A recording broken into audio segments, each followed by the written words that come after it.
నిర్మాణాత్మకమైనటువంటి constructive మెథడ్లో పూర్తి చేసినటువంటి కన్స్ట్రక్టివ్గా తయారు చేసినటువంటి గంపా నాగేశ్వరరావు గారికి నమస్కారాలు తెలియపరుస్తూ ఆయన కార్యక్రమాలను లక్ష్మీ మేడం గారి ద్వారా ఈ మేధావుల ఒక వేదికను ఏర్పాటు చేసి ఈ వేదికకు కోఆర్డినేటర్గా మంచి మెంటర్గా ఇప్పటికీ 12 రోజులైంది. ఈ కార్యక్రమం సజావుగా చాలా చక్కగా నడిపించట్లో లక్ష్మీ మేడం గారు అందజేసి లక్ష్మీ మేడం గారు చెప్పినట్టు లక్ష్మీ మేడం గారికి ముందుగా ఒక నా యొక్క కృతజ్ఞతలు కూడా నా గురించి ఇంట్రడ్యూస్ కూడా చేశారు. అయితే నా పేరు బొల్లి మల్లేశం. ఈ 10-12 రోజుల నుంచి కూడా మీరు ఇంటరాక్షన్లో ఏదో రకంగా రోజు ఫీడ్బ్యాక్లో వింటూనే ఉన్నారు. అయితే వాస్తవానికి నేనేదో కొత్త విషయం చెప్పడం కాదు. ఇప్పటి వరకు మనకు ఈ రోజు 12 క్లాసులు జరుగుతున్నాయి. 12వ క్లాస్ ఈ రోజు. మొదటి రోజు ఇంట్రడక్షన్ తో మొదలు పెట్టాం. మధ్యలో ఒక రివ్యూ జరిగింది. ఫీడ్బ్యాక్ ఏంటి, అసైన్మెంట్ ఏంటి, ఎందుకు డీలా పడుతున్నాం అని ఒక మోటివేషన్ కార్యక్రమం లాగా లక్ష్మీ మేడం ద్వారా ఏర్పాటు చేయడం జరిగింది. ఆ 2 క్లాసులు పోతే ఇది 10వ క్లాస్ అని మనం చెప్పక తప్పదు. ఈ 10 క్లాసులలో కూడా ఇంట్రడక్షన్ తీసేస్తే ఒక ఎఫెక్టివ్ పబ్లిక్ స్పీకర్గా కావడానికి మనలో ఎలాంటి క్యారెక్టర్స్ బిల్డప్ కావాలి, ఎఫెక్టివ్ స్పీకర్గా అవ్వాలంటే మనం ఇంకా ఏమి నేర్చుకొని ఉండాలి, అన్నీ ఉంటాయి మన దగ్గర. కానీ వాటిని ఏ విధంగా ప్రోవ్ చేసి ఒక పద్ధతి ప్రకారం కూర్చి సెలెక్ట్ చేసి మనం స్టేజ్ ఎక్కితే ఎఫెక్టివ్గా తయారవుతామనే ఉద్దేశంతో ఈ కోర్సు మనం ఎఫెక్టివ్ స్పీకింగ్ లో భాగంగా పబ్లిక్ స్పీకింగ్ ఎఫెక్టివ్గా ఉండడానికి కొన్ని మెలకువలను ఇప్పటి వరకు చూస్తూనే ఉన్నాం. అందులో భాగంగా ABCD టెక్నిక్ ద్వారా attire, body language, content, direction, అది ఏ విధంగా జరుగుతుందో ఎవాల్యుయేషను, అవన్నీ కాకుండా మళ్ళీ ఒక్కొక్క లెటర్ గురించి కూడా ఒక్కొక్క క్లాస్ కూడా జరిగింది. బాడీ లాంగ్వేజ్ గురించి జరిగింది, కంటెంట్ ఎట్లా చేసుకోవాలని జరిగింది, మన టైం మేనేజ్మెంట్ ఏ విధంగా ఉండాలని జరిగింది. కొందరు ఉపన్యసిస్తూ గంటల తరబడి ఇస్తూ ఉంటారు, కానీ మనకు కావాల్సింది టైం లిమిట్ కూడా ముఖ్యం. ఇవన్నిటిని కూడా టైం మేనేజ్మెంట్, సెల్ఫ్ కాన్ఫిడెన్స్, ఇవన్నిటిని కూడా వరుస క్రమంలో ఒకటొకటిగా 10 క్లాసులు మనం ముందుకెళ్ళాం.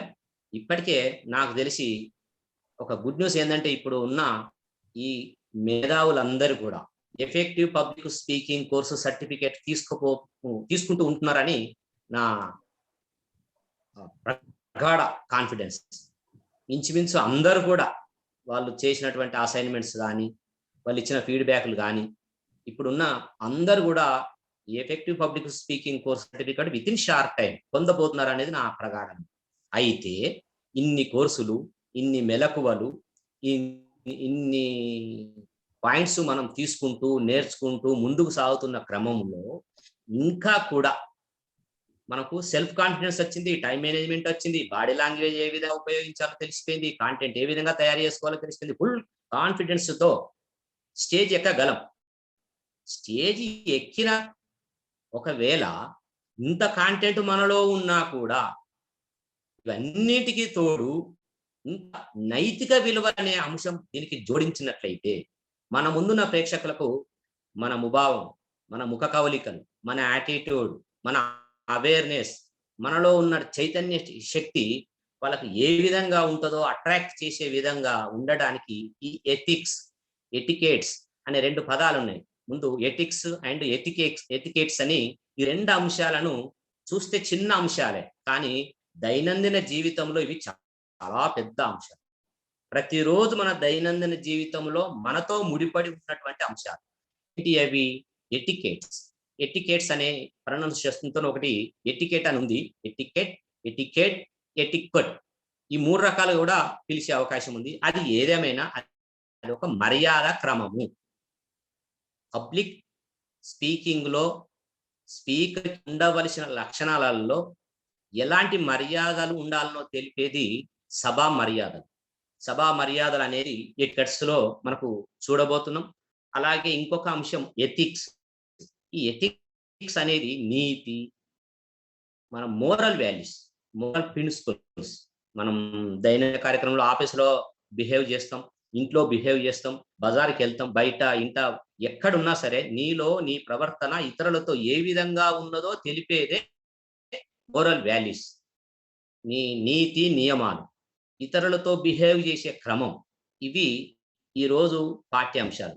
మళ్ళీ చెప్తున్న పాఠ్యాంశాలు పేర్లు చిన్నవే, కానీ దైనందిన జీవితంలో చాలా పెద్ద పాత్ర ఉంటుంది. ఈ పెద్ద పాత్రను మన ఎఫెక్టివ్ స్పీకింగ్ చేసేటప్పుడు గనక మనసులో పెట్టుకుంటే నిజంగా ఎఫెక్టివ్‌గా తయారైతాం. అది మామూలుగా కూరలు చూస్తా ఉంటాం. కూరలలో కారము, పసుపు అన్ని రకాల గ్రేడియంట్ ఏస్తా ఉంటాం. ఒక్క ఉప్పొక్కటి మరిచామనుకోండి, ఉప్పు లేని కూర ఒప్పదు రుచులకి. ఉప్పంటది అందుకే, "అన్నేసి సూడు, నన్నేసి సూడు." ఉప్పేస్తే దాని టేస్టే వేరు వాస్తవానికి.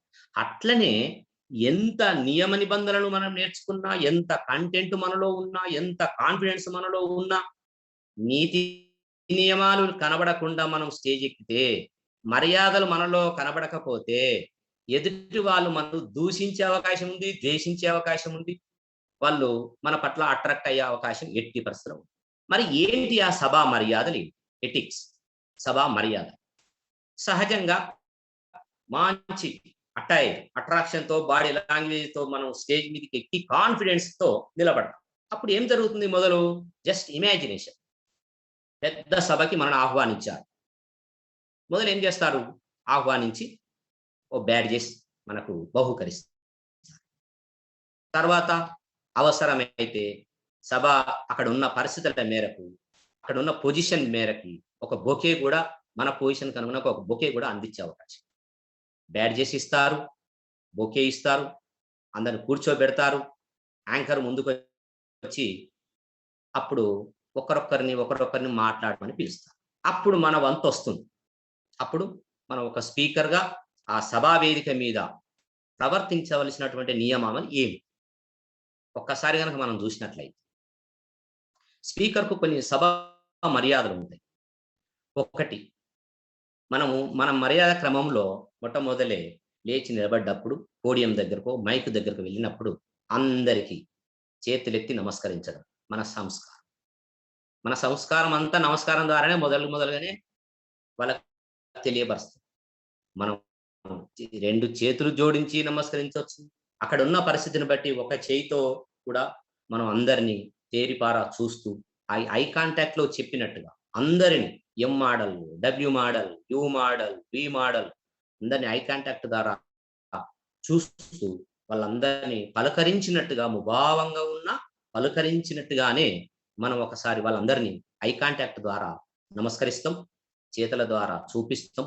అప్పుడు సభా మర్యాదల్లో భాగంగా అక్కడున్న ప్రోటోకాల్ ఆ సభను ఏర్పాటు చేసిన వాళ్ళను గుర్తిస్తూ, అక్కడ ఉన్న ముఖ్య అతిథులను స్పృతిస్తూ వాళ్ళతో మనం సభను మొదలుపెడతాం.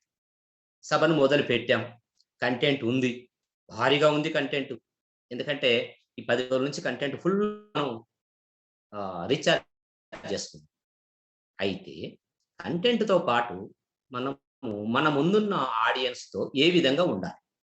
కంటెంట్ వచ్చింది గదా! అని చెప్పి వ్యాసం గదా! మొదలుపెట్టినట్టు మొదలుపెడితే వాళ్ళ అట్రాక్షన్‌ని, వాళ్ళ అటెన్షన్‌ని మనం పొందగలగాలి. అయితే ఏం జేయాలి? ఒకటి, మనం సాధ్యమైనంత వరకు పొలైట్‌గా ఉండాలి. అందరితో పొలైట్‌నెస్ కనబడాలి. మన మొదటి చూపులోనే పొలైట్‌నెస్ కనబడాలి. ఫస్ట్ చూపే వాళ్ళని అట్రాక్ట్ చేయగలగాలి. ఏ విధంగా అయినా మనకన్నీ అట్రాక్షన్‌లో భాగంగా మన డ్రెస్ ఉంది, ముఖ కవళికలున్నాయి. మనలో ఆ స్టేజ్ ఫియర్‌ని ఎదుర్కోవడానికి అన్ని కాన్ఫిడెన్స్ లెవెల్‌తోనే ఎక్కాం. ఒకటి, పొలైట్‌నెస్ చూపించాలి. Number 1 politeness towards the audience. అందరిని పొలైట్‌లో ఏం చెప్పొచ్చు?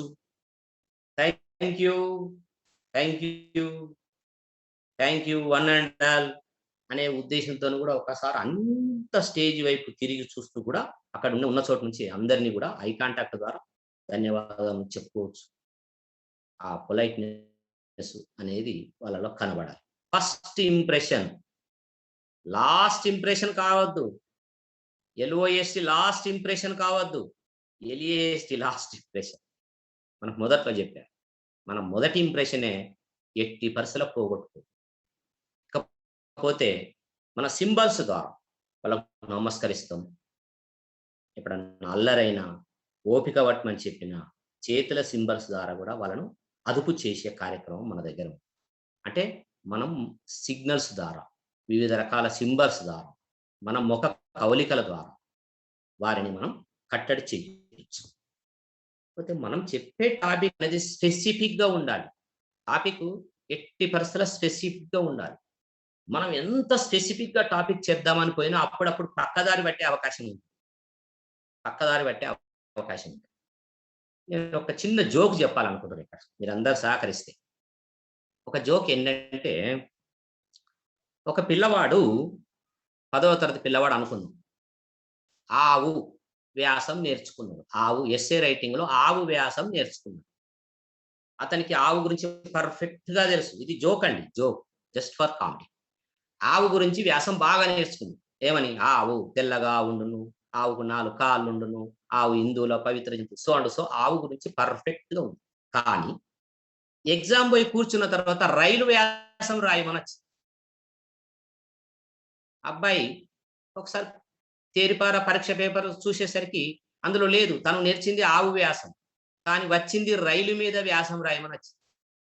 అయితే అబ్బాయికి వాళ్ళ సోషల్ మాస్టర్ ఒకసారి చెప్పి ఉన్నాడు. "అరే బాబు! మీకు ఏదొస్తే అది ఎంతో కొంత పేపర్ అయితే నింపాలిరా. తప్పకుండా కొంత రైటింగ్ అనేది ఉండాలే.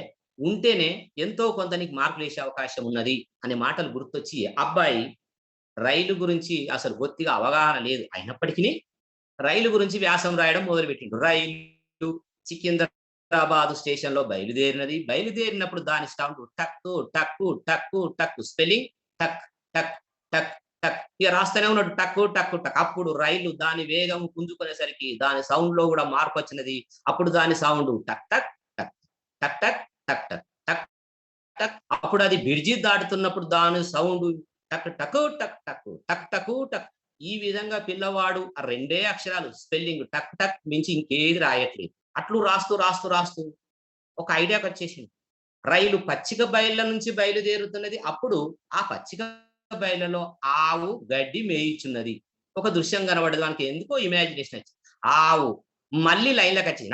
ఆవు, ఆవు పవిత్రమైన జంతువు. ఆవు హిందువులకు ఆరాధ్యమైనటువంటి జంతువు. ఆవు తెల్లగా ఉండును, ఆవు ఇట్లా ఉండును, అది ఇది అని మొత్తం మీద మళ్ళీ ట్రాక్‌లో పడ్డాడు పిల్లవాడు. ఇక్కడ మనం చెప్పవలసింది ఏందంటే, ఒకవేళ మనకు కంటెంట్ ఎంత ఉన్నా, మనం స్టేజ్ ఎక్కేసరికి కొంత కంగారు మనలో వచ్చేస్తుంది. సహజం అది. ఇప్పటికి కూడా మనలో కొంతమందికి కంగారు ఉంటది. ఈ కంగారును పోగొట్టుకోవాలంటే సహజం. అప్పుడప్పుడు వాళ్ళ చూపుల ద్వారా కూడా మనం కంటెంట్‌ని మర్చిపోతాం. పక్కదారి పెడతాం. అయితే పక్కదారి పెట్టినప్పటికిని ఎక్కడో చోట దొరికించుకొని మళ్ళీ మనం లైన్‌లోకి రావాల్సిందే అనేది ఈ జోక్. పిల్లవాడు ఏ విధంగా అయితే ఆవును దొరకబట్టుకున్నాడో అట్లనే మన కంటెంట్‌ను దొరకబట్టి మళ్ళీ మనం లైన్‌లోకి రావాల్సిన అవసరం ఉంది. ఎందుకంటే, ఇలా జరగకుండా ఉండాలంటే ఒక టెక్నిక్. ఉపన్యాసకుడు ఎక్కడ గూడా నోటికి చెప్పాలని లేదు. ఉపన్యాసకుడు ఎక్కడ గూడా బట్టి పెట్టుకొనొచ్చి అందించాలే సమాచారం అనేం లేదు. అవసరమైతే సమాచారము లాస్ కాకుండా ఉండడానికి తప్పకుండా కొన్ని పాయింట్స్ ద్వారానే రావాలి. పాయింట్స్ దగ్గర పెట్టుకోవాలి. పట్టుకొని చదువుతావా? జేబులో పెట్టుకొని చదువుతావా? టేబుల్ పోడియం మీద పెట్టుకొని చదువుతావా? ఇంకా ఏదైనా ఉపయోగించుకో. పీపీటీ ఉపయోగించుకొని కూడా చెప్పు. ఎఫెక్ట్‌గా మనకు కావాల్సింది స్పీకింగ్ చేసేటప్పుడు ఆడియన్స్‌ని అట్రాక్ట్ చెయ్యి. ఆడియన్స్‌కు సరైన సమాచారం అందించాలి. ఆడియన్స్‌లో ఎలాంటి అభద్రతా భావం కల్పించకూడదు. నిక్కచ్చి సమాచారం ఇస్తుండు అనేది వాళ్ళకి తేలిపోవాలి. అయితే అలా చేసేటప్పుడు మన సమాచారం అనేది ఎట్లా ఉండాలంటే, ఇంకా ఎఫెక్టివ్‌గా ఉండాలంటే, మన సమాచారం రాసిపెట్టుకుంటాం. మన దగ్గర కొన్ని నియమాలు మనం పెట్టుకోవాలి. ఒకటి సభా మర్యాదలలో భాగంగా real speaker should be real. Speaker should be real. Real spelling ఒక్కసారి మీరు రాసుకుంటారని అనుకుంటున్నా. అందరూ ఒకసారి పేపర్ మీద రాసుకుంటారు. ఎందుకంటే పీపీటీ అవైలబుల్ లేదు. చివరికి అన్ని పీపీటీ పెట్టే ప్రయత్నం చేస్తాం. R E A L real. Real speaker should be real. Should be real అన్న చివరి రియల్ ఉందే అది క్యాపిటల్ లెటర్స్ రాసుకుందాం. Capital letters real R E A L. ఈ ఆర్‌ఈఏఎల్‌లో మొదటి R respect the audience. Respect the audience. Next second E, encourage the audience while you are speaking. Encourage the audience. Respect, first respect, రెండవది E ఉంది encourage, next ఏ ఉంది ask them questions, మూడవది ఏ ఉంది ask them questions, నాలుగవది L ఉంది letter, let them ask questions. ఇక్కడ real కి పొడి పొడిగా మొత్తం అన్ని అబ్రివేషన్ రూపకంగా రాసినట్లయితే REAL, respect the audience, encourage the audience, ask the questions, let them ask the questions. వాళ్ళని గౌరవిద్దాం, ఎంకరేజ్ ప్రోత్సహిద్దాం, క్వశ్చన్లను మధ్య మధ్యలో క్వశ్చన్లను అడిగి వాళ్ళ ఇంట్రెస్ట్ ని, వాళ్ళ అటెన్షన్ ని మన వైపు లాక్కునే ప్రయత్నం. చివరి ఇది L, let them ask questions. వాళ్ళను క్వశ్చన్లు కూడా అడిగేటట్టు కూడా చూడాలి. క్లియర్? REAL. ఇక్కడ ఒక స్పీకర్ కు ఉండవలసినటువంటి ఈ క్వాలిటీస్ ఖచ్చితంగా ఉండాలి. ఇవి మనం మనసులో పెట్టుకో. REAL. ఇవన్నీ అబ్రివేషన్స్ ఎందుకు మనకు ఉపయోగపడతాయి అంటే, ఈ వ్యాసం లాగా చెప్పుకుంటూ పోతే మనం ఎంత వింటామో విన్న దాంట్లోకి వెళ్ళి దాదాపు 70% మొదట్లోనే లాస్ అవుతాం.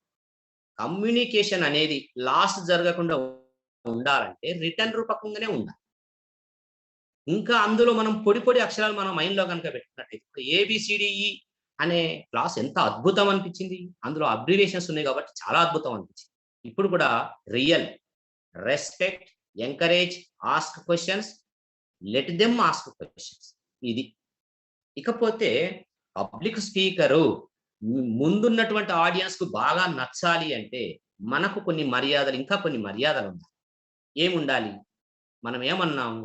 ఆడియన్స్ ను రెస్పెక్ట్ చెయ్యాలంటున్నాం, వాళ్ళని ఎంకరేజ్ చేయాలంటున్నాం, వాళ్ళను క్వశ్చన్లు అడగాలంటున్నాం, వాళ్ళతోని క్వశ్చన్లు అడిగించాలంటున్నాం. మరి అడిగించాలంటే వాళ్ళని గౌరవించినట్టుగా ఈ సందర్భంగా కనబడుతుంది.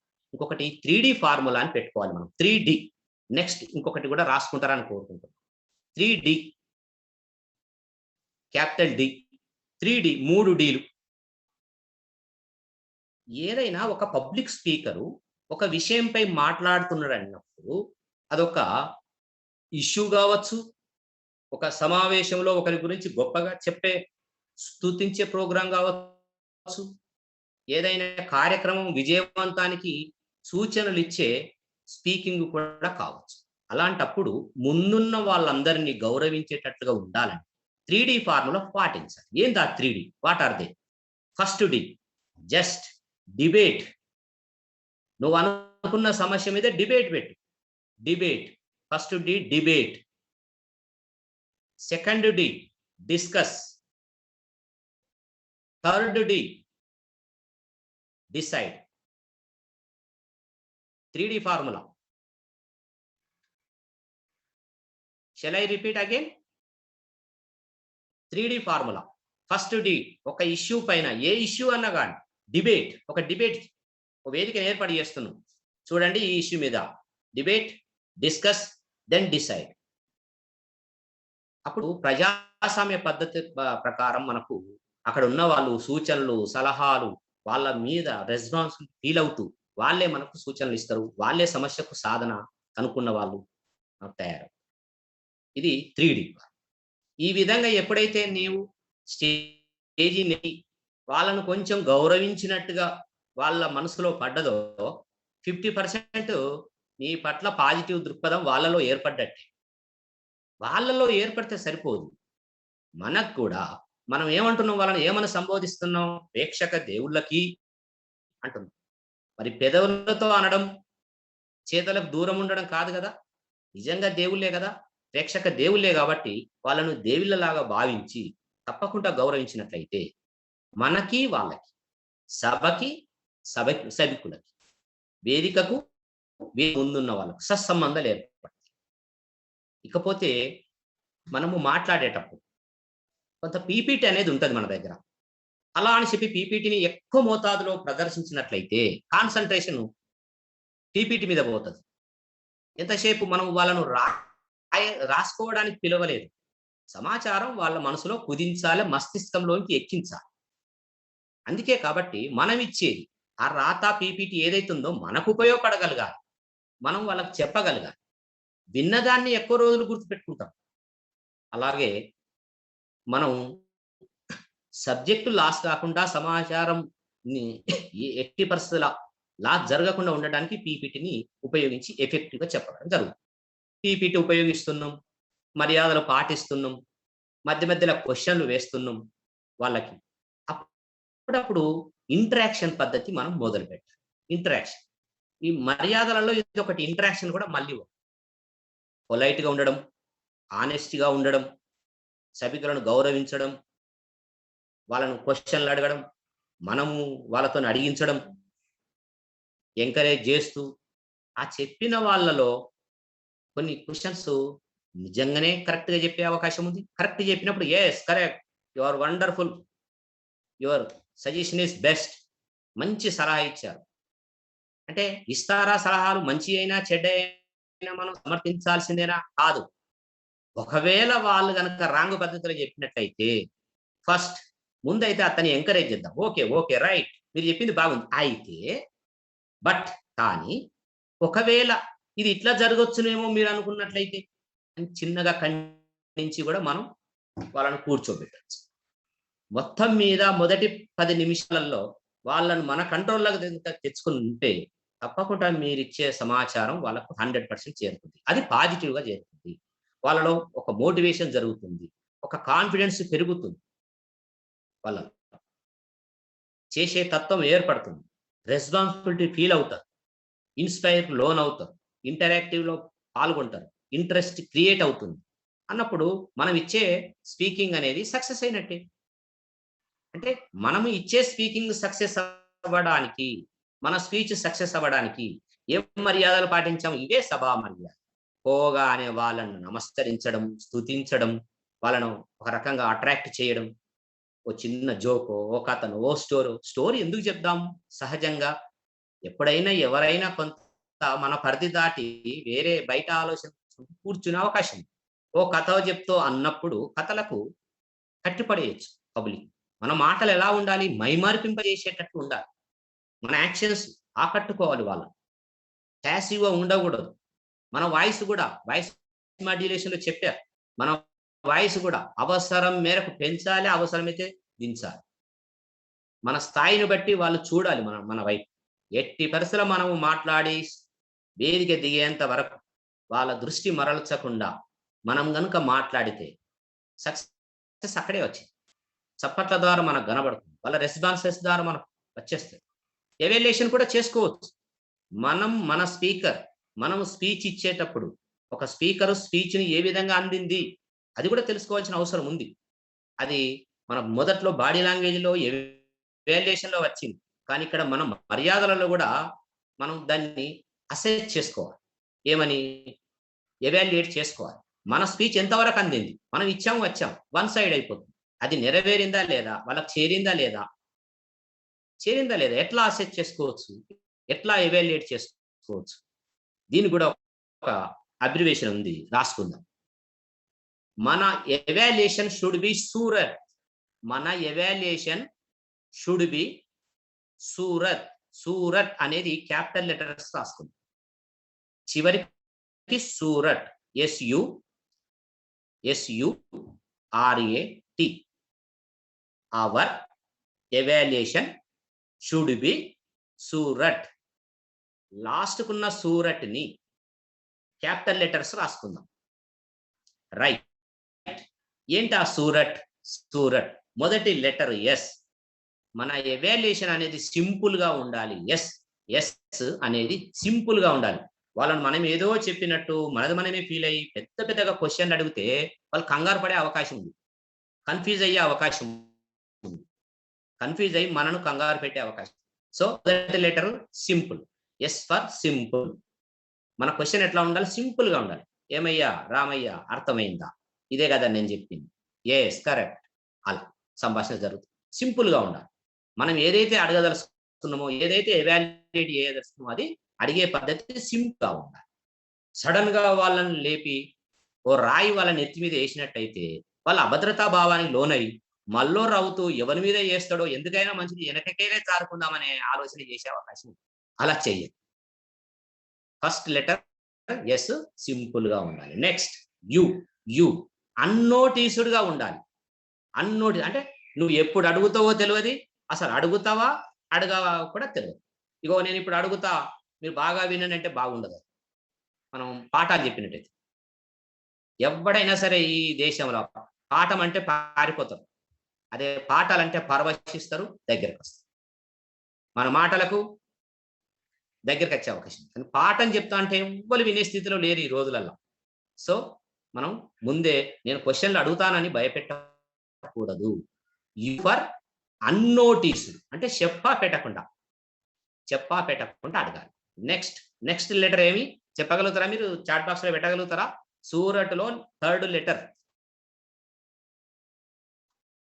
చాట్ బాక్స్ లో పెడతారా? నేను జస్ట్ ఎవాల్యుయేట్ చేసుకోవడానికి మిమ్మల్ని అడుగుతాను. సూరత్లో 3rd లెటర్ మీరు చాట్ బాక్స్ లో పెడితే నేను రెస్పాన్స్ అవుతా.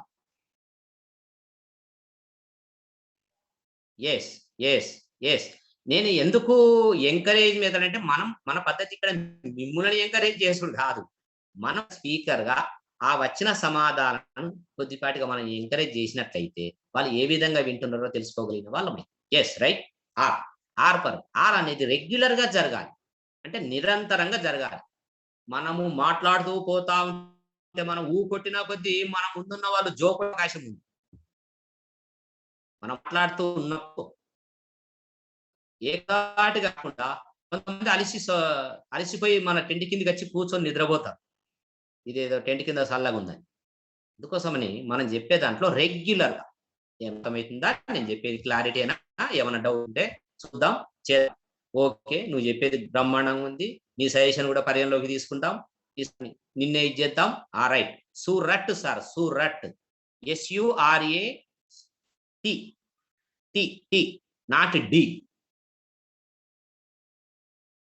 Not D, last letter T.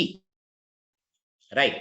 ఇప్పుడు ఎస్ అయింది, యు అయింది, ఆర్ అయింది. ఆర్ అనేది regular. Right sir, right Srinivas sir. Next A ఎట్లా ఉండాలి? Activity based. జస్ట్ లైక్ మనం ఆడ ఏం చెప్తామో దానికి తగినటువంటి యాక్టివిటీ లాగానే ఉండాలి వాళ్ళ. అంటే అన్నిటికీ సమాధానాలే ఉండకపోవచ్చు. మనం ఏదైనా చర్చా గోష్ఠి పెట్టచ్చు, ఏం చేస్తారా మీ యాక్షన్ ప్లాన్ అంటే వాళ్ళ యాక్షన్ ప్లాన్ చెప్పే అవకాశం. A for activity based. మనం ఏ యాక్టివిటీ ఇస్తామో దాన్ని బేస్ చేసుకొని అడగాలి. ఇప్పుడు ఇదంతా కూడా మనం ఎవాల్యుయేషన్ చేస్తున్నాం అన్నది. సభా మర్యాదలలో మనం ఇచ్చిన స్పీచ్ వాళ్ళకి ఎంత మేరకు చేరింది అనే దాంట్లో ఎవాల్యుయేట్ చేసే విధానం సూరట్ అంటే మొదటి లెటర్ సింపుల్ యు. నోటీసుడు రెగ్యులర్ గా జరగాలి, యాక్టివిటీస్ బేస్డ్ జరగాలి. చిట్ట చివరి టీ ఫర్ ట్రాన్స్పరెన్సీ. నీవు ఏమి చెప్పావో దానికి సంబంధించిందే తెలుసుకునే ప్రయత్నం చేయాలి. నువ్వు చాలా మనసులో పెట్టుకొని వచ్చినావు, నేను ఇది వాళ్ళకి చెప్తా అని జేబులో రాసి పెట్టుకున్నావు, కానీ నువ్వు చెప్పలేదు. కానీ ఎవాల్యుయేషన్ మాత్రం నువ్వు అడిగితే వాళ్ళు వినంది ఏం చెప్తారు? అందుకోసం మనం ఏది చెప్పామో వాళ్ళ నుంచి ఏది అందించాలని మనం చెప్పదలుచుకున్నామో ఆ చెప్పిన దాన్నే అడగాలి. అది ట్రాన్స్పరెన్సీ, పారదర్శకంగా ఉండాలి. This is the evaluation. ఇది ఒక స్పీకర్ కు తప్పకుండా సూరట్ అనేది మనసులో పెట్టుకొని ఐడియా ఉంచుకొని స్టేజ్ మీదకి ఎక్కి మనం స్పీచ్ ఇస్తే దట్ షుడ్ బి ఎఫెక్టివ్. కాదంటారా? ఎస్.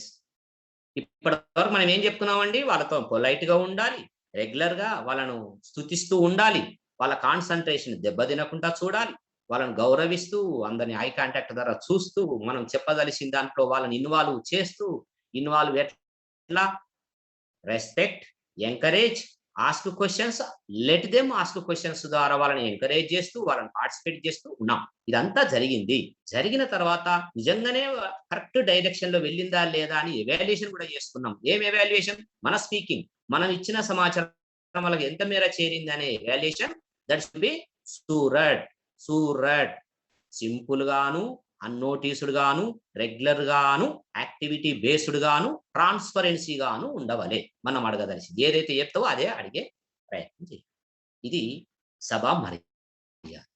ఇకపోతే సభా మర్యాద. ఈ మినిమమ్ మర్యాద. ఈ మర్యాదలు గనక మనం వాళ్ళలో కనబరిచినట్లయితే ఏ ఒక్కరు కూడా చిట్ట చివర ఉన్న ఆయన కూడా ఇదేదో జరుగుతున్నట్టున్నది, అందరూ చర్చించుకుంటున్నట్టున్నారు, ఏమో ఇంపార్టెంట్ ఉన్నట్టున్నది అని చెప్పి వాళ్ళందరూ ఇంట్రెస్ట్‌కు లోనై మన దగ్గరకి వచ్చి కూర్చునే అవకాశం ఉంటది. ఎట్టి పరిస్థితుల మధ్యలో పోరు.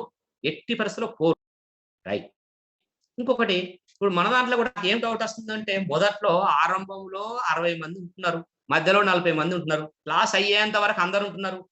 ఏమైనా ఎందుకైనా వాళ్ళకు పని ఒత్తిడా? Time adjust గాకనా? ఎందుకైనా మంచిది ఫీడ్‌బ్యాక్ ఇవ్వాల్సి వస్తదా అని ఇంకా బిడియ పడి ఇట్లా కొంతమంది ఒక 5, 6 లెఫ్ట్ అయితుర్రా అని నా అనుమానం నాకు గూడా మొదలైంది. కోసం మనం సభలో ఉన్నప్పుడు తప్పకుండా మన ఎవాల్యుయేషన్ అనేది చాలా సింపుల్‌గా జరిగితే ఆ బాధలుండవు. మన మాటలు అయిపోయేంత వరకు కూడా సభికులందరూ ఉంటారు. ఇకపోతే మనకిచ్చిన టైం ఎంత? ఆ టైం తప్పకుండా ఫాలో 2 నిమిషాలు అటు ఇటు తప్పకుండా ఫాలో గావాలి. ఎందుకంటే సభలో మన తర్వాత మాట్లాడే వాళ్ళుంటారు. వాళ్ళ సమయాన్ని హరించిన వాళ్ళమైతే. అది గూడా సభా మర్యాదనే. మన తోటి వాళ్ళకు మాట్లాడే అవకాశం ఉండాలి. U means unnoticed sir. Unnoticed. Unnoticed. ఎస్‌యుఆర్‌ఏ‌టిలో అన్నోటీస్డ్ రైట్. అంటే అనుకోకుండా. ఎలాంటి నోటీస్ గాని ఇప్పుడు అడుగుతా అని అనకుండానే అడిగేయాలి. Okay. Okay. Thank you. Thank you for your response.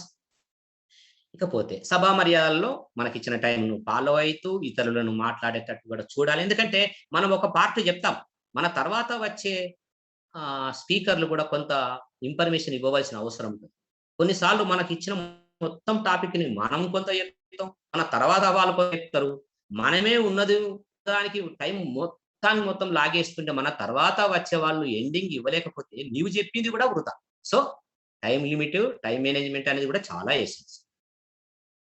ఇతరులను టైం కూడా మనం దృష్టిలో పెట్టుకొని ఆ మర్యాద పాటించాలి. ఇకపోతే మనం ఏం చేస్తున్నాం? చిట్ట చివరికి సభ అంతా అయిపోతది. అయిపోయేటప్పుడు ఆ నిర్వాహకులకు ధన్యవాదాలు చెప్పాల్సిన అవసరం. ఎంతో ఓపికగా నీవు బోరు కొట్టించినప్పటికీ, నీ బోధనతోని వాళ్ళను బాధించినప్పటికీ, నీ ముందు కూర్చొని ఓపికగా వీలు లేకనో, వీలయ్యో ఉండి చిట్ట చివరి దాకా ఉన్న వాళ్ళను తప్పకుండా నువ్వు పొగడ్తించాల్సిన అవసరం. ధన్యవాదాలు తెలపాల్సిన అవసరం. సభా నిర్వాహకులకు కృతజ్ఞతలు చెప్పాల్సిన అవసరం ఉంటుంది. మిగతా స్పీకర్స్ ఉంటారు. నీతోటి మిగతా స్పీకర్స్ తోని కూడా నీవు చెప్పిన దానికి కుదురుతది. నీ తర్వాత వచ్చే స్పీకర్‌లు కూడా మాట్లాడిన దాన్ని బట్టి మొదలు మాటలనే నీ మాటలకు విలువ పెరిగే అవకాశం ఉంటది. కాబట్టి వాళ్ళకు కూడా నీవు సభా మర్యాదలను అందించవలసిన అవసరం. ఇది ఎటికెట్. ఎటికెట్. ఒక సగభాగం అనుకుందాం. ఎటికెట్. సభా మర్యాద. ఇకపోతే ఎథిక్స్. ఎథిక్స్ ఏంటి? ఈ ఎథిక్స్ చాలా పెద్ద సబ్జెక్ట్ వాస్తవానికి. కాకపోతే ఇక్కడ మనం చిన్నగా పెద్ద సబ్జెక్ట్ అంటే మనకు దైనందిన కార్యక్రమాలలో ఉంటాయి, ఇంట్ల ఉంటాయి, బయట ఉంటాయి, ఆఫీస్‌లో ఉంటాయి. ప్రతి వ్యక్తికి మధ్యలో ఉంటాయి. ఏమీ లేకపోయినప్పుడు కూడా ఉంటాయి. ఇప్పుడు మనం లాక్‌డౌన్ ఇంట్లో ఉండి మనం మిగతా వాళ్ళతో సంబంధాలు లేవా అంటే ఉన్నాయి. ఏంటి ఉన్నాయి? నైతిక విలువలు ఉంటాయి. అయ్యో! లాక్‌డౌన్ పెట్టారు. బయట వాళ్ళు లేని వాళ్ళున్నారు. మనకంటే జీతం వస్తుంది. లేని వాళ్ళ సంగతి ఏంటి అని ఆలోచించే గుణమే నైతికత. అంటే నైతిక విలువలనేది ఎథిక్స్. ఇప్పుడు మనం రెండో పార్ట్‌గా ఎథిక్స్ చూద్దాం. ఎథిక్స్ అనేది సహజమండి. కొన్ని ఎథిక్స్ మీ ద్వారా నేను వినాలనుకుంటున్నాను. కొన్ని ఎథిక్స్ మీరు చాట్ బాక్స్‌లో పెట్టొచ్చు. జస్ట్ పొడి పొడి లెటర్స్ లాగా కూడా పెట్టొచ్చు. ఎథిక్స్. ఏంటి ఆ ఎథిక్స్? తర్వాత మనం ఒక స్పీకర్‌కు ఉండవలసిన ఎథిక్స్ ఏంటో చూద్దాం. మినిమమ్ ఎథిక్స్ ఏంటి? చాట్ బాక్స్ ద్వారా ఎవరైనా తెలియపరచొచ్చు. నీతి. ఎథిక్స్ అంటే నీతి. Right. Honest. Honest is the best policy. Ramana Reddy గారు. Thank you sir. ఆనెస్ట్ అని చెప్పారు. నిజమే.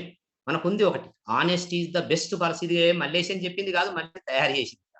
నాటి నుంచి నేటి వరకు వస్తున్నటువంటి. Honesty is the best policy. నువ్వు ఏ డ్యూటీ అయినా చెయ్యి. బయటకెళ్ళు. ప్రయాణం చెయ్యి. ఇంట్లో ఉండు. ఆనెస్టీగా ఉండు. నీ honesty vote of thanks. Right. Vote of thanks. Moral values. Moral values. Correct. విలువలు. విలువలు. ఈ రోజు చాలా మంది వలువలు కూడా తీసుకుంటున్న సందర్భాలు ఉన్నాయి. నిజమే. మనం కాపాడవలసింది విలువ. Sympathy right. అయ్యో పాపం రైట్. సూపర్ రెస్పాన్సెస్ అండి. Super responses. సత్యం. ఓకే. ఓకే. Madam okay. మాకు బలాన్ని ఇస్తున్నారు.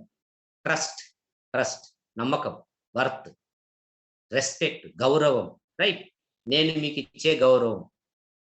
Give respect, take respect. ఇచ్చి పుచ్చుకో. ఇయ్యకుండా మా ఇంటికి వస్తే ఏం తెస్తావు? మీ ఇంటికి వస్తే ఏం పోస్తావు? ఇంటికి వచ్చేటప్పుడు ఏమైనా తెచ్చి నువ్వు అడిగితే అర్థం ఉంది. Right, right. Goal, goal right. మనకు ఒక గోల్ కూడా ఉండాలి. గోల్. మనం గోల్ వెంటబడాలి, గర్ల్స్ వెంట కాదు. గోల్ వెంటబడాలి, గర్ల్స్ వెంట పడడం కాదు. ఇది మన పిల్లలకు చెప్పాల్సిన అవసరం ఉంది.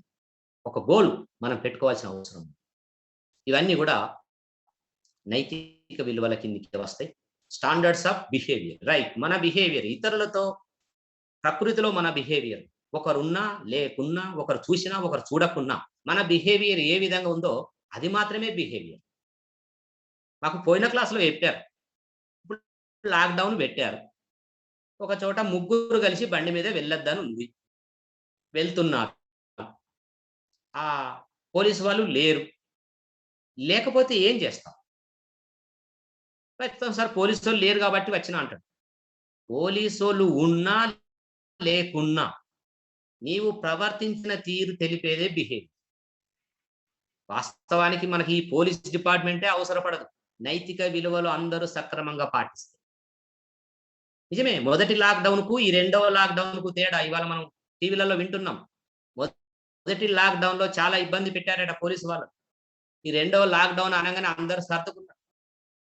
బయటకు వెళ్ళట్లేదు. అలవాటు పడ్డారు. అంటే లాక్డౌన్ అంటే ఆడ ఉంటది, పోతే మనకే ఇబ్బంది అనేది సహజ ప్రవర్తనకు వెళ్ళిపోయారు. That is called moral value. ఇక్కడ మోరల్ వాల్యూ సత్యంగా ఎవరికి వారే నిర్ణయించుకున్నారు. ఇట్లా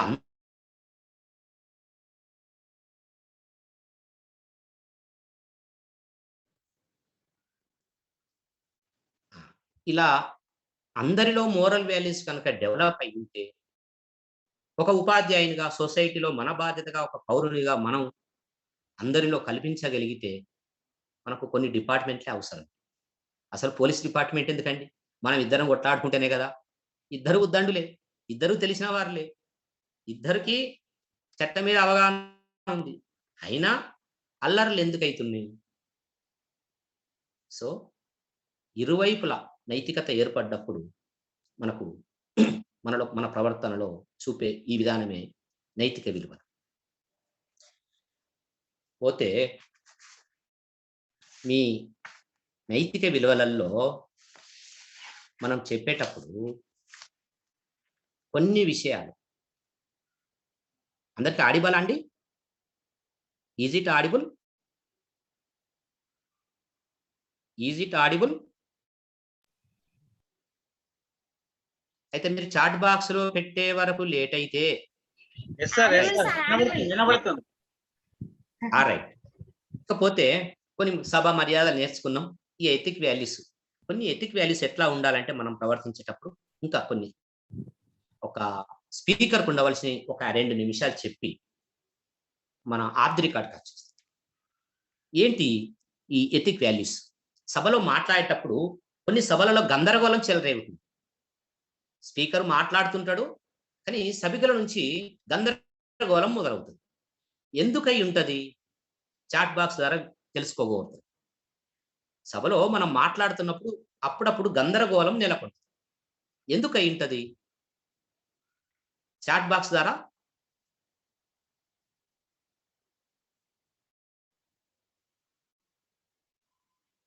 EPS, effective public speaking right.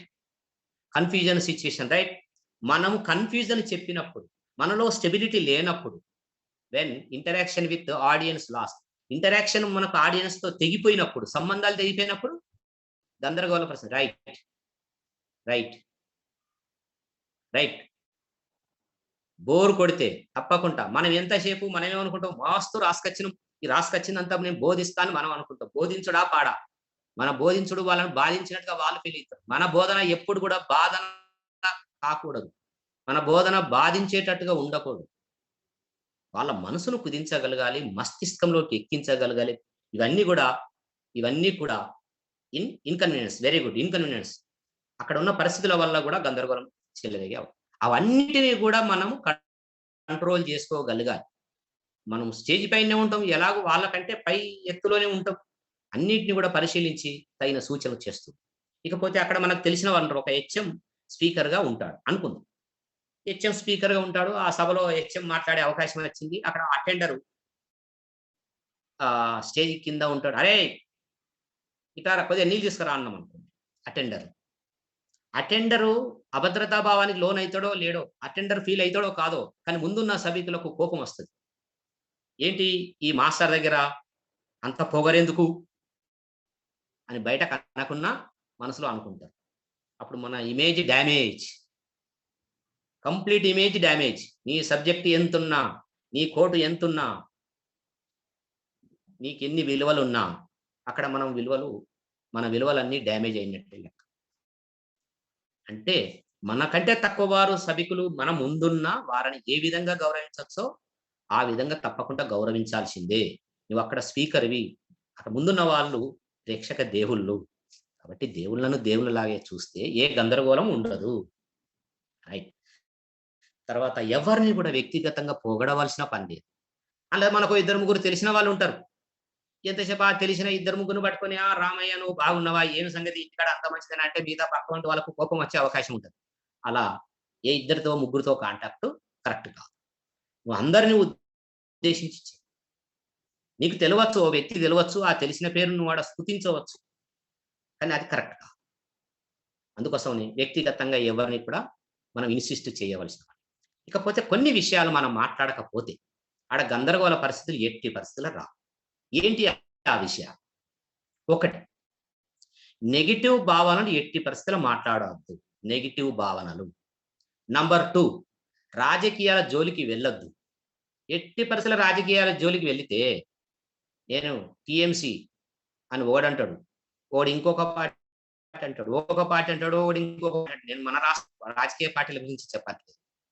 సాధ్యమైనంత వరకు పార్టీల జోలికి వెళ్ళకుండా ఉండడమే ఉత్తమం. మొదటిది, వాళ్ళని ఎట్టి పరిస్థితుల్లో గందరగోళం రావద్దంటే మనం కన్ఫ్యూజ్ చేయొద్దు. ఏ వ్యక్తులను ఉద్దేశించి మాట్లాడకూడదు.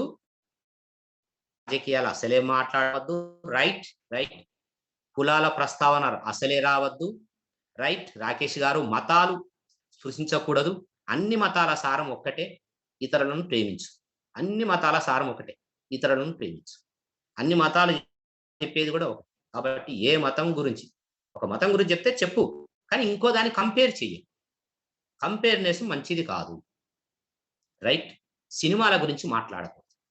నేను బాలకృష్ణ గురించి మాట్లాడితే, ఆయన ఇంకో ఎన్టీఆర్ గురించి మాట్లాడతారు. వాళ్ళ ఇంటి పరిస్థితులు మధ్యలోకొస్తాయి. రైట్. రైట్. లింగ భేదం కూడా మాట్లాడొద్దు. రైట్. రైట్. ఎక్కువ తక్కువలు కూడా మాట్లాడొద్దు. లింగ భేదం. లింగ భేదం అంటే స్త్రీలు, పురుషులు. స్త్రీలు మీకేందమ్మా మీకో కిలో పావు మెదడు. మీకింతంత సౌ గ్రాం మెదడు ఎక్కువ. అంటే మగవాళ్ళు అక్కడ ఫీల్ అయితారు. If you feel you will feel. నీకు మెదడు ఎంత ఎక్కువున్నదనేది ముఖ్యం గాదు. ఎంత ఉపయోగించుకుంటున్నావు అనేది ముఖ్యం. మన మెదడు ఏమంటది? అయితే యూజ్ ఇట్. లేకుంటే లూజ్ ఇట్. మన మెదడు ఏమంటది? అయితే యూజ్ ఇట్. లేకుంటే లూజ్ ఇట్. కాబట్టి స్త్రీలు ఎక్కువనో, పురుషులు ఎక్కువనో పొగిడితే, స్తుతిస్తే స్తుతించు సందర్భాన్ని బట్టి. కానీ కంపేర్ చెయ్యకు. పురుషులు గొప్ప అను అంతే. కానీ మళ్ళీ స్త్రీ సమస్య తీసుకురాకు. స్త్రీ, పురుషుల గురించి మనం కంపేర్ చెయ్యొద్దు. మతాలను ప్రస్తావించవద్దు. రాజకీయాల జోలికి వెళ్ళవద్దు. సినిమా స్టోరీ చెప్పు. హీరో ప్రస్తావన తేకు. విలన్ ప్రస్తావన తేకు. ఆయన ఇట్లా అంటే ఈయన అట్లా. ఆయన బాగా దానం చేసినంటే కూడా కొంతమందికి నచ్చకపోవచ్చు. దానం చేసేటట్టు చూడు. కానీ పేరు చెప్పు. చెప్పు. లేని వాళ్ళ దూరపొలం గురించి చెప్తే దూరపు కొండలు నునుపు. వాళ్ళ గురించి చెప్తే మనకు తెలవదు కాబట్టి కావచ్చు అనుకుంటా. దగ్గరే ఆ పక్క పొంటి ఆయన గురించి చెప్తే ఈ పక్క పొంటి ఆయనకు నచ్చదు. ఈయన ఏడ చేసిండాయా దానం? ఉన్న ఊర్లో 2 అమ్ముకున్నాడు కాదు కోళ్ళు అని సమస్య మొదలైతది. సో, మనము ఇవన్నిటిని కూడా అవాయిడ్ చేయాలి.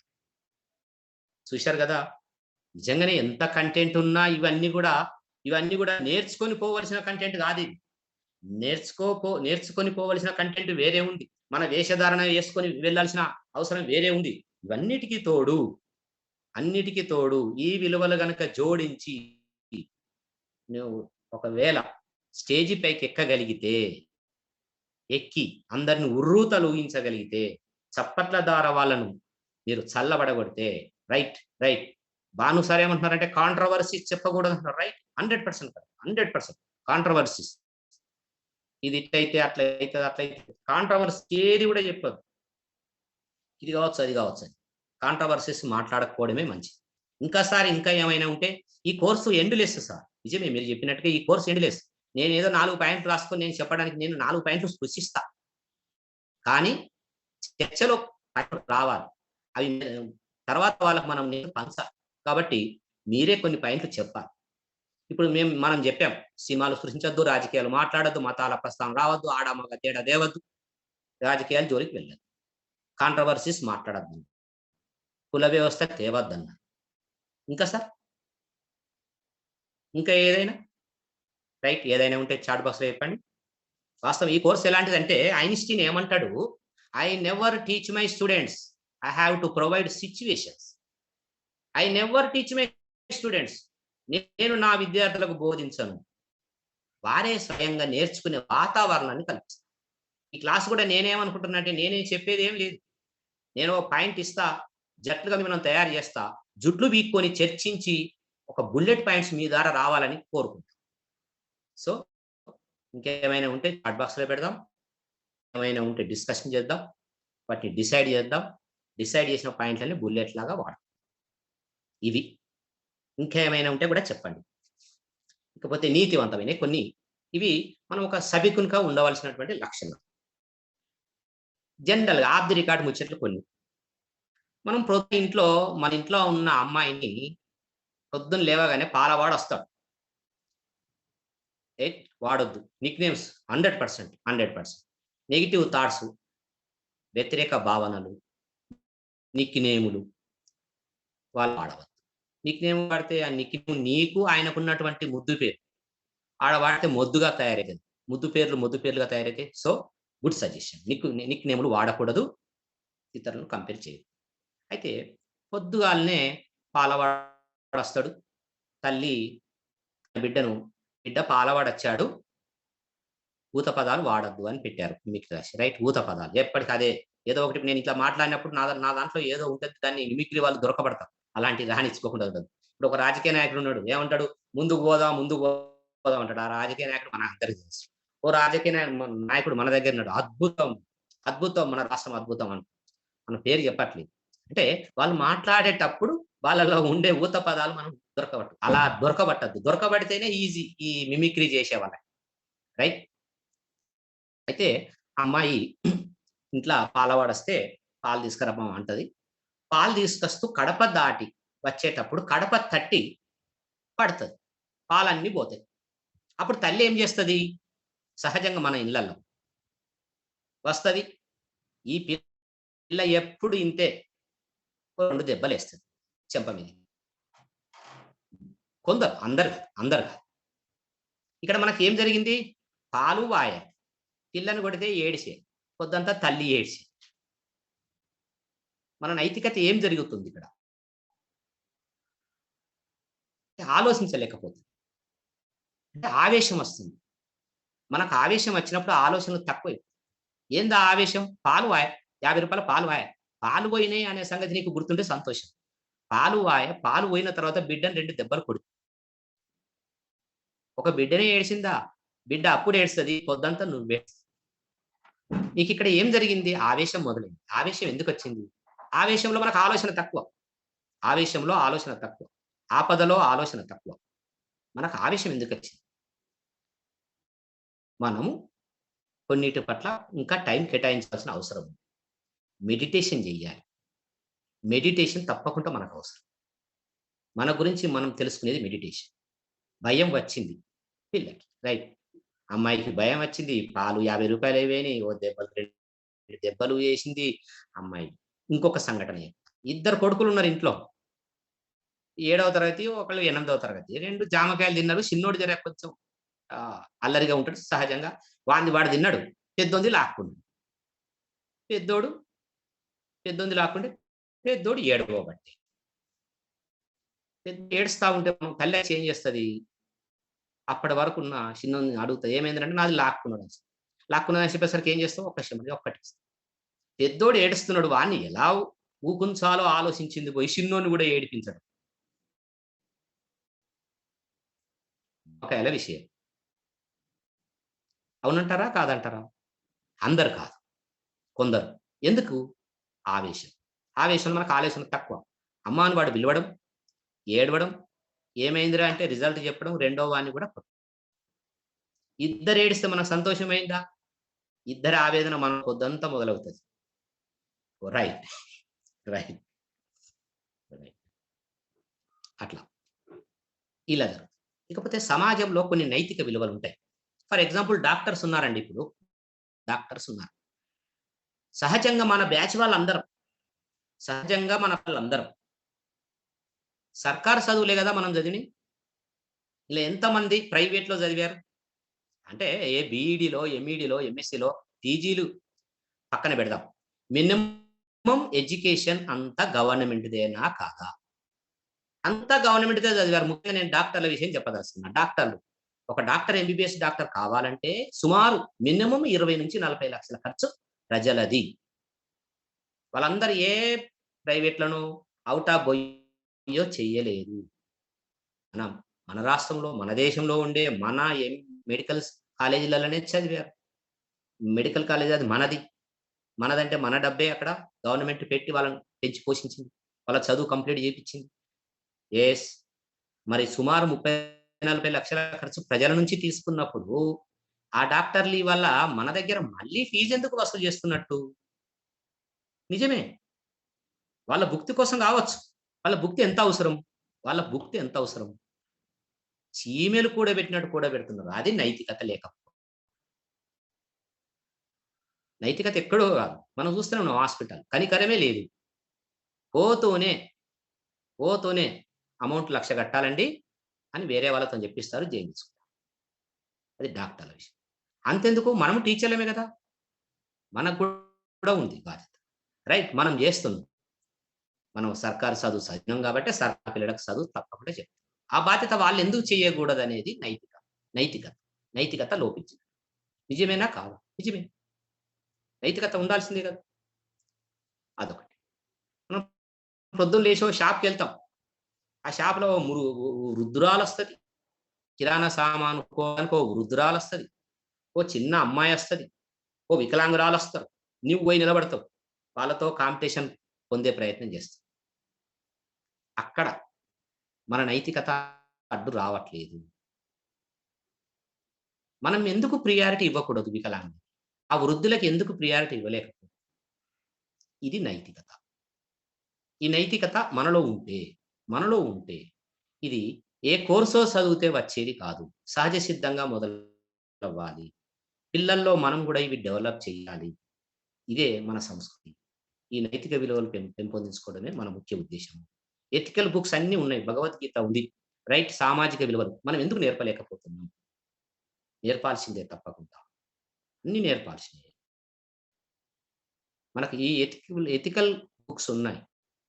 భగవద్గీత, రామాయణం, మహాభారతం, ఖురాన్, బైబిల్ అన్నీ గూడా అన్నింటి సారాంశం ఒకటే.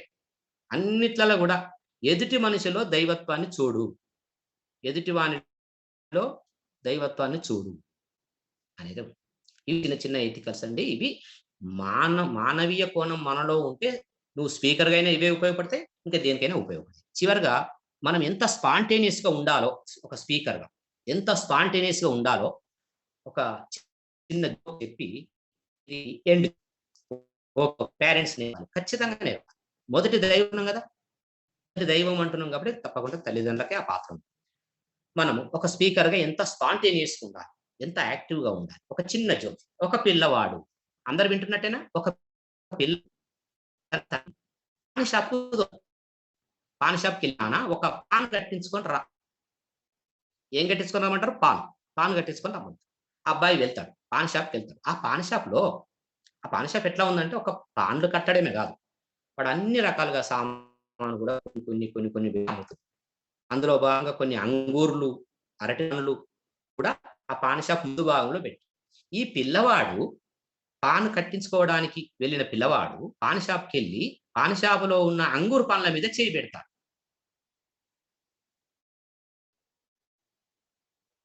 ఓకే. Okay sir. పిల్లవాడు పాన్ కట్టించుకోవడానికి వెళ్ళిన పిల్లవాడు పాన్ షాప్‌కెళ్ళి పాన్ షాపులో ఉన్న అంగూరు పండ్ల మీద చేయి పెడితే, పాన్ షాప్ అతను అంటాడు, "ఏ అబ్బాయి! పండ్ల మీదకే చెయ్యి తీ, పండ్లు రాలుతాయి."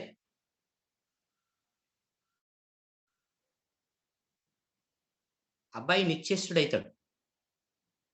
ఏంటి? నన్ను ఇట్లా అన్నాడేంటి? అవును నేనేసింది పండ్ల మీదనే చెయ్యి. పండ్లు రాలుతాయన్నాడా? ఆ అంగూరు పండ్లు రాలుతాయన్నాడా? నా దవడ పండ్లు రాలుతాయన్నాడా?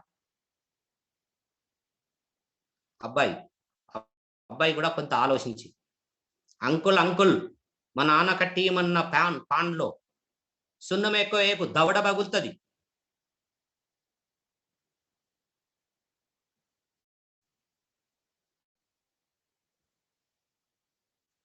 ఓకే. Okay sir. పండ్లు. పిల్లవాడేమో అంగూరు పండ్ల మీద ఏసిన చెయ్యి అంగూరు పండ్లు రాలుతాయని అన్నాడు. కానీ డబుల్ మీనింగ్ వచ్చిందక్కడ. కానీ పిల్లవాడు అదే లెవెల్‌లో ఆలోచించిండా? ఆలోచించకుండా యాదృచ్ఛికంగా నువ్వు కట్టే పాన్‌లో సున్నం ఎక్కువేస్తే దబడ పగులుతదని చెప్పిండు. అంటే ఇక్కడ మనం గూడా పిల్లలను ఎక్కడ గూడా రైట్ సార్. పిల్లలను ఎక్కడ గూడా మనం ఇన్ఫీరియారిటీకి లోన్ చెయ్యకూడదు. వాళ్ళు భగవత్ స్వరూపులు. పిల్లలు దేవుళ్ళని పాట పాడతాం. మన స్కూల్‌లకు పిల్లలందరూ రాంగానే భారతీయులందరూ నా సహోదరులని చెప్తాం. అందుకే వాటి గురించి మనం క్లాసులలో గూడా వాళ్ళని వివరిస్తే, నైతిక విలువలు ఇప్పుడు మొదలుపెడితే ఇంకా 15 సంవత్సరాల వరకైనా కొంత డెవలప్ అయితాయనేది ఈ క్లాస్ ముఖ్య ఉద్దేశ్యం. ఏదేమైనా మనం స్మార్ట్‌గా ఉండాలి. చాలా యాక్టివ్‌గా ఉండాలి. భిన్నంగా మన ముందున్న ఆడియన్స్ కూడా చాలా రకాలుగా భిన్నమైన ఆలోచనలతో ఉంటారు. నేను ఇంకొక జోక్ కూడా చెప్పాలనుకున్నా మీరు సమయం ఇస్తే ఒక జోక్ చెప్పి చివరికి ముగిస్తా. మన ముందున్న ఆడియన్స్ ఎంత యాక్టివ్‌గా ఉంటారు, ఎంత భిన్నంగా ఆలోచనలు చేస్తారో చెప్తా. ఓ రోజు ఒక అబ్బాయి 8వ తరగతి అబ్బాయి సిటీలో అవి పౌర విలువలు. రైట్. రైట్. అనేక రకమైన విలువలున్నాయి సార్. సంత ఒక అబ్బాయి 8వ తరగతి చదువుతున్న అబ్బాయి ప్రతిరోజు పాఠశాలకు సిటీ బస్సులో వెళ్తాడు. టికెట్ రూ. 2 రూ. 3 ఉంది సిటీలో అప్పటి. అయితే ఆ రోజు పాఠశాల ముగిసింది. సాయంత్రం 4 గంటలకి బస్ స్టాప్‌లో నిలబడతాడు అబ్బాయి. నిలబడితే ఓ బస్సొస్తది. ఆపకుండా వెళ్ళిపోతది. రష్ ఎక్కువైపోయింది. రెండో బస్సొస్తది. ఆపకుండానే వెళ్ళిపోతది. మూడో బస్సు ఇట్లా 4, 5 బస్సులు వెళ్తూనే ఉన్నాయి. పిల్లవానిలో ఆందోళన మొదలైంది. అయ్యో! ఎట్లా? ఈ నెక్స్ట్ బస్ కూడా ఆపుతాడా? ఆపడా?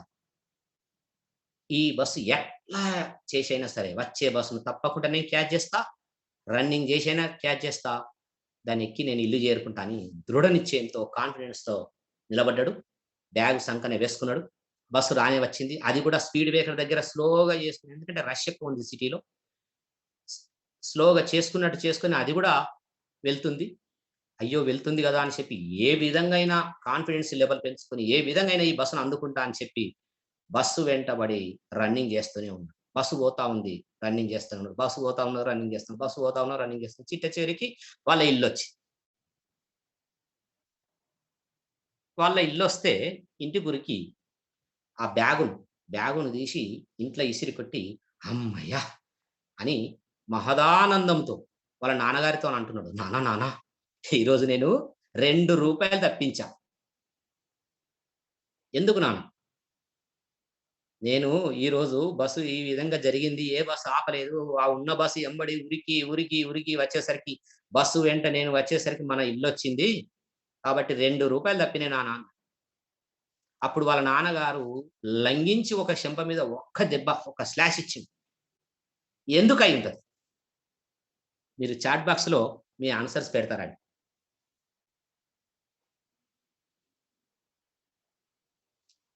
Just for evaluation.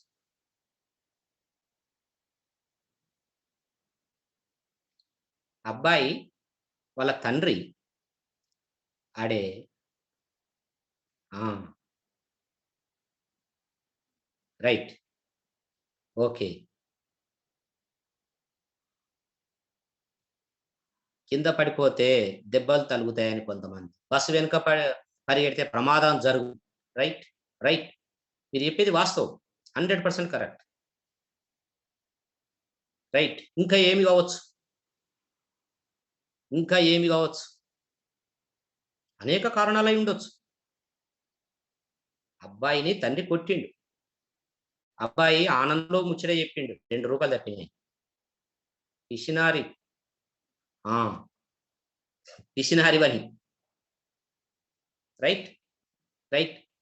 చూడండి, చాట్ బాక్స్‌లో మీరు పెట్టడం కొద్దిగా లేట్ అవుతుండొచ్చు. కానీ అందరికి పెట్టాలని ఉంది. కానీ మీరిచ్చే వాయిస్ బ్రేక్స్ ఆర్ రైట్. ఇప్పుడు it audible? Is it audible? Right. Right. ఇంత తక్కువ ఆలోచిస్తావా? పడిపోతావా? ప్రమాదం జరిగే అవకాశం ఉంది. పిసినారివా? జోక్ కనుక రోజు ఏం చేస్తున్నావు మరి అంటాడు. ఓకే. ఓకే. జోక్ గాబట్టి ఇవన్నీ ఎందుకని? రైట్. రైట్. చూడండి, ఇక్కడ నేను మిమ్మల్ని ఏది పెట్టినా రైట్ అంటున్నా. అంటే మీ అందరి రైటా?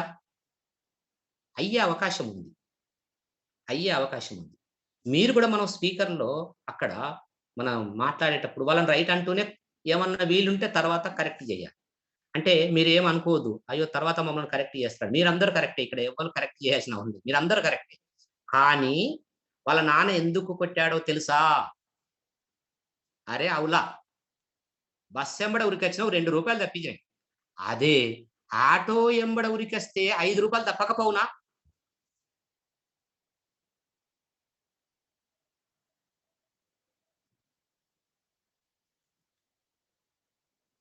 తండ్రి ఆలోచన ఏంటి?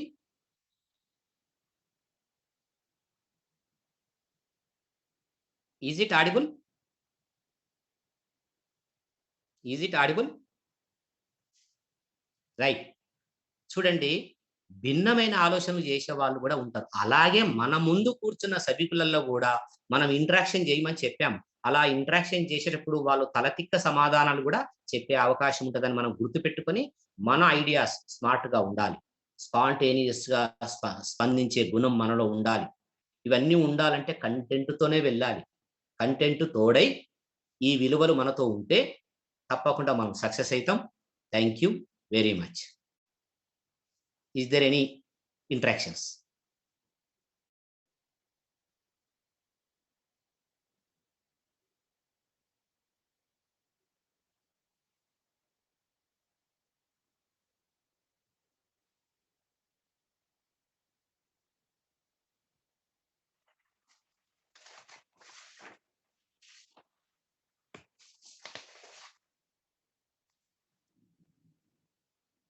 Thank you sir. Thank you very much. నేను అన్‌మ్యూట్ చేసుకోకుండా మాట్లాడా ఇప్పటి వరకు. నేను చూసుకోలేదు. అందుకే మేము కన్‌ఫ్యూజ్ అయితున్నాం. చాలా చక్కగా వివరించారు.